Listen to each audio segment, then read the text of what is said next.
माँ, एक बार आप उनकी हालत तो देखिए, वो कैसे देंगी आपको इतना दहेज। चुप कर तू मेरे बैल बुद्धि बेटे। हाँ तो बहन जी, मैं कह रही थी कि आपकी बेटी वैसे तो रूप की धनी है, लेकिन अगर कोई लड़की अपनी शादी में दहेज ना दे तो उसकी समाज में कोई इज्जत नहीं रहती। वैसे हमारे घर में किसी चीज की कोई कमी नहीं है, खूब सारी खेती बाड़ी, कई बीघा जमीन है, धन धान्य से भरा हुआ है मेरा घर। लेकिन आप जो भी दहेज में देंगी उस पर तो आपकी बेटी ही राज करेगी ना। जी वैसे तो मैं आपको सर्वगुण संपन्न अपनी इकलौती बेटी सौंप रही हूँ, लेकिन फिर भी आप चाहती हैं तो बताइए क्या मांग है आपकी। ज्यादा कुछ नहीं, बस 3 लाख नगद, एक मोटरसाइकिल और हमारे लिए सोने की चेन, और साथ में हमारे सभी रिश्तेदारों के लिए कपड़े। बस इससे ज्यादा हमें कुछ नहीं चाहिए। बेचारी गरीब आशा अपनी बेटी रजनी को बड़े घर में भेजने के सपने बुनने लगती है, लेकिन शकुंतला की बातें सुनकर वो परेशान हो जाती है। लेकिन फिर अपनी बेटी को बड़े घर में जाते देख वो उनकी शर्त मान लेती है। इसके बाद शकुंतला रिश्ता पक्का कर अपने बेटे के साथ वहाँ से चली जाती है। माँ, कहाँ से लाएंगी आप इतना दहेज? क्या जरूरत थी उनकी शर्त मानने की? आज तक आप दूसरों के घरों में बर्तन मांझकर तो मुझे पाल रही हैं। हम खुद के लिए तो इस एक झोपड़ी के अलावा कुछ नहीं बना पाए, तो फिर कहाँ से लाएंगे हम इतना पैसा? तू बिल्कुल भी चिंता मत कर मेरी बच्ची, मैं नहीं चाहती जो दुख मैंने झेले वो तुझे भी झेलना पड़े। अब चाहे तेरी इस गरीब माँ का बाल बाल भी कर्जे में क्यों न डूब जाए, पर वो तुझे उस बड़े से घर में भेज कर ही रहेगी। रजनी बड़ी ही चालाकी से अपनी गरीब माँ के दुख में शामिल होने का ढोंग कर रही थी, जबकि सच तो ये है कि रजनी खुद भी ये गरीबों वाली जिंदगी काट काट कर परेशान हो चुकी थी। उधर आशा दिन रात इसी चिंता में रहने लगी कि वो कैसे दहेज के लिए इतनी रकम का इंतजाम कर पाएगी। भगवान, तूने मुझ गरीब पर बहुत से जुल्म ढाए हैं। पहले तो भरी जवानी में मेरे पति को उठा लिया और फिर इस गरीबी का बोझ सर पर डाल दिया। सारी उम्र तो लोगों के घर में कामकाज करने में निकल गई और अब बुढ़ापे में बेटी के दहेज की चिंता वो अलग। ऊपर वाले, तूने तो मेरी किस्मत कुश की कलम से लिख दी, लेकिन मैं अपनी बेटी की किस्मत को बदलना चाहती हूँ और उसे अमीर घर की बहू बनते देखना चाहती हूँ, ताकि मुझ गरीब की तरह उसे भी लोगों के घरों के जूठे बर्तन ना घिसने पड़े। हे प्रभु, मुझे कोई रास्ता दिखा। अपनी फूटी किस्मत के बारे में सोचकर आशा फूट फूट कर रोने लगती है। तभी उसकी नजर अपने घर पर जाती है और वो लाला के पास अपना घर गिरवी रख देती है। ये लो पूरे 12 लाख हैं, अब आज से तुम्हारा घर मेरा हुआ, ठीक है? मुझे मंजूर है लाला जी, लेकिन कृपा करके मेरी बेटी की शादी और विदाई के बाद पग फेरों की रस्म तक मुझे वहाँ रहने देना। उसके बाद मैं कहीं न कहीं अपना ठिकाना ढूंढ ही लूंगी। ठीक है, इसमें मुझे कोई आपत्ति नहीं। इसके बाद आशा 10 लाख रुपए शकुंतला को दहेज के लिए दे देती है और बाकी बचे 2 लाख से अपनी बेटी की शादी कर देती है। बेटी की विदाई के बाद आशा अपने घर को देखकर फूट फूट कर रोने लगती है। फिर अगले दिन एक शानदार महंगी गाड़ी उस गरीब की कुटिया के आगे रुकती है। अपने दिन बदलने के साथ साथ रजनी का स्वभाव भी एक दिन में ही बदल गया। मेरी बच्ची, तू आ गई। मेरा कलेजा कब से तुझे अपने सीने से लगाने को तड़प रहा था। आ मेरे गले लग जा। माँ, ये गुड़ मक्खी का खेल पसंद नहीं मुझे, और ये मेरी ये नई साड़ियों चिपक कर अब खराब मत कर देना। ये तुम अपनी माँ से किस तरह बात कर रही हो? रहने दीजिए दामाद जी, अब मेरी बेटी अमीर हो गई है तो शायद इसलिए वो अपनी माँ की उस गरीब आंचल को भूल गई, जिसकी छावों में वो पली बड़ी हुई है। अपने एहसान गिनाना बंद करो माँ, वो सब करना तो आपका फर्ज था। गगन, अब तो मुझे इस छोटे से घर में घुटन हो रही है, चलिए अब यहाँ से। ये कहकर रजनी अपने पति के साथ वहाँ से चली जाती है। अपनी बेटी के इस रूखे बर्ताव से आशा का मन टूट जाता है और वो उदास होकर जमीन पर बैठ जाती है। तभी वहाँ लाला पहुँच जाता है। अरे अब चलो उठो भी आशा देवी, अब तो तुम्हारी बेटी की विदाई भी हो गई और उसके पग फेरे भी। अब तो मेरा घर खाली करो। इस तरह बेचारी गरीब आशा को अपनी बेटी की शादी अमीर घर में करने के बदले में बुढ़ापे में वनवास भोगना पड़ता है। एक ही झटके में उसके सर से छत छिन जाती है और आशा को दर दर की ठोकरें खानी पड़ती है। वहीं दूसरी ओर रजनी अपनी गरीब माँ के दुख दर्द को भूलकर अमीरी के नशे में चूर होकर दिन रात पार्टियां करती है। देखो ये मेरी नई ड्रेस कैसी लग रही है? पता है मेरा कब से मन था इस ड्रेस को खरीदने का, आज जाकर मैंने इसे खरीद लिया। और ये देखो माँ जी ने अपने गोल्ड के इयररिंग्स भी दे दिए मुझे इसके साथ पहनने के लिए। अब एक बात पूछूं, क्या तुम्हें तुम्हारी माँ की बिल्कुल भी याद नहीं आती? उनका ख्याल नहीं आता? पग फेरे के बाद तुम एक बार भी उनको देखने नहीं गई? ओह प्लीज गगन, अब तुम फिर से मुझे ये ममता का लेक्चर देना शुरू मत कर देना। अब मैं दोबारा उस गरीबी के लम्हों को याद नहीं करना चाहती और ना ही उस छोटे से घर में जाना चाहती हूँ। तुम जानती हो रजनी, तुम्हारी माँ ने तुम्हारी शादी अमीर घर में करने के लिए कितने दुख उठाए। खुद भूखा रही होंगी, तब तुम्हारा पेट पाला होगा। बीमार होने पर भी लोगों के घरों में जाकर जूठे बर्तन धोए हैं। तुम्हारी पढ़ाई के लिए न जाने कैसे एक एक रुपया जोड़ा होगा और फिर जब तुम बड़ी हुई तो तुम्हारी शादी करवाने के लिए उन्होंने अपने इकलौते सहारे अपने घर को भी गिरवी रख दिया। गगन के मुंह से ये बातें सुनकर रजनी टूट जाती है और वो रोने लगती है। माँ ने मेरी खुशियों के लिए कितना कुछ किया और मैं कभी ये सब देख ही नहीं पाई, और तो और मेरी खुशी के लिए उन्होंने बुढ़ापे की उम्र में अपने सिर से छत तक बेच दी। ना जाने अब वो किस हाल में होगी, भूखी प्यासी कहाँ भटक रही होगी। मुझे अपनी माँ को ढूंढना ही होगा। फिर रजनी अपने गांव पहुंचकर सभी के घरों का दरवाजा खटखटाकर अपनी माँ को ढूंढती है, लेकिन वो उसे कहीं नहीं मिली। गगन, मैंने अपनी माँ को सब जगह ढूंढा लेकिन वो मुझे कहीं नहीं मिली। मेरी माँ को बोलो ना वो जल्दी से मेरे पास आ जाए। उनकी बेटी उनको बहुत याद कर रही है, मैं उनके बिना नहीं रह सकती। संभालो अपने आप को रजनी, सब कुछ भगवान पर छोड़ दो। हे दुर्गा माँ, आज ये बेटी अपनी माँ से मिलने के लिए तड़प रही है। इस अभागी को अपनी माँ से मिला दे माँ, मिला दे। मैं अपने हाथों से प्रसाद बनाकर मंदिर में बांट कर आऊंगी माँ। इसके बाद रजनी अपने हाथों से हलवा बनाती है और मंदिर में बैठे भिखारियों को बांटने जाती है। मंदिर के बाहर बैठे भिखारियों में उसकी माँ आशा भी होती है। रजनी भिखारियों में हलवा और पैसे बांट रही होती है कि तभी वो एक बूढ़े भिखारी से कहती है, ये लो बाबा प्रसाद और ये कुछ पैसे, आपके काम आएंगे। सुखी रहो बेटी।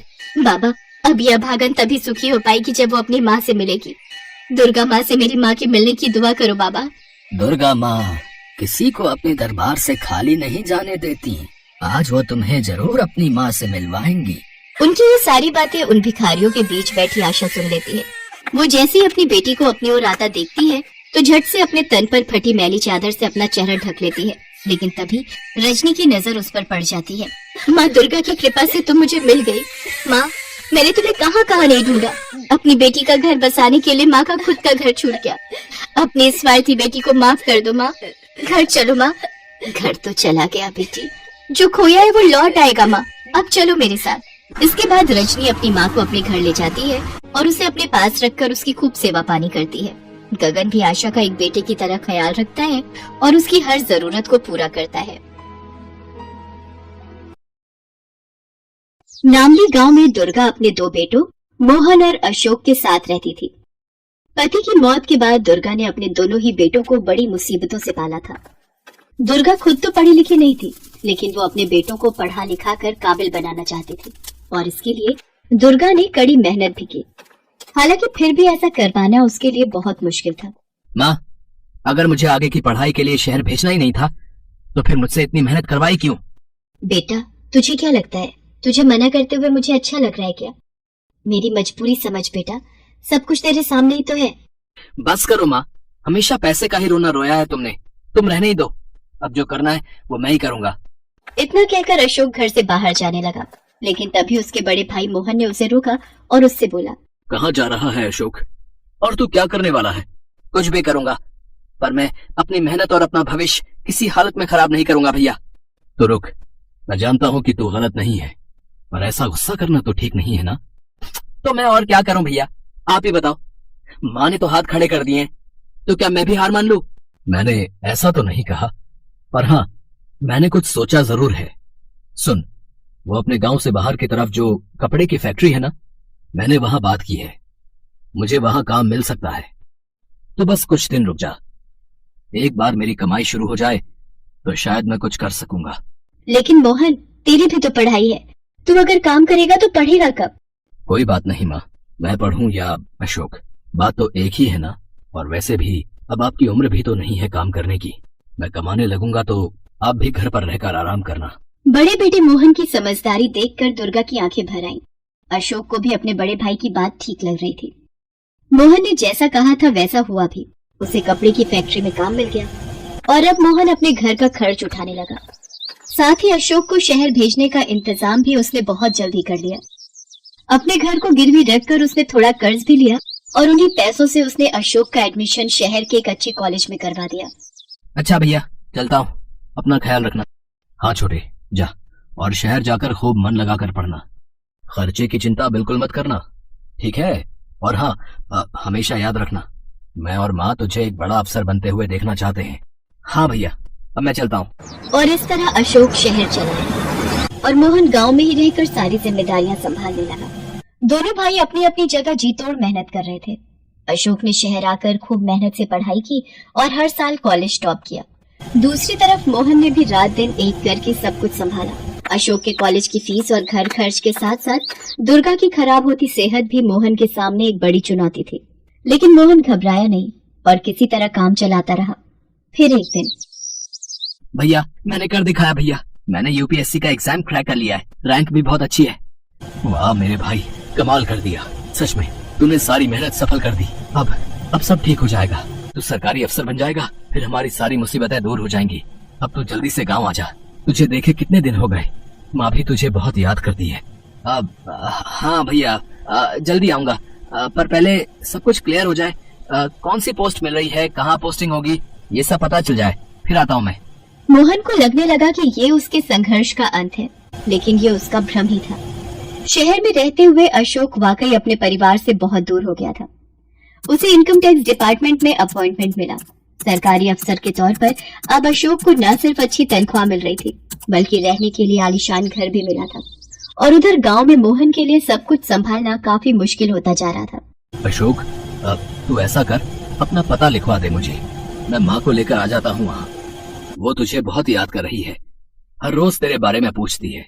नहीं भैया, आप लोग यहाँ कैसे आ सकते हो? मेरा मतलब है कि आप लोग क्यों परेशान हो रहे हो? मैं आता हूँ जल्दी। नहीं अशोक, माँ को मना करना अब ठीक नहीं है, और सच तो ये है कि मेरा भी तुझसे मिलने का बहुत मन कर रहा है। मैं भी तो देखूं कि सरकारी अफसर बनने के बाद मेरा भाई कैसा दिखता है। ओफो भैया, गवारों जैसी बातें मत किया करो आप।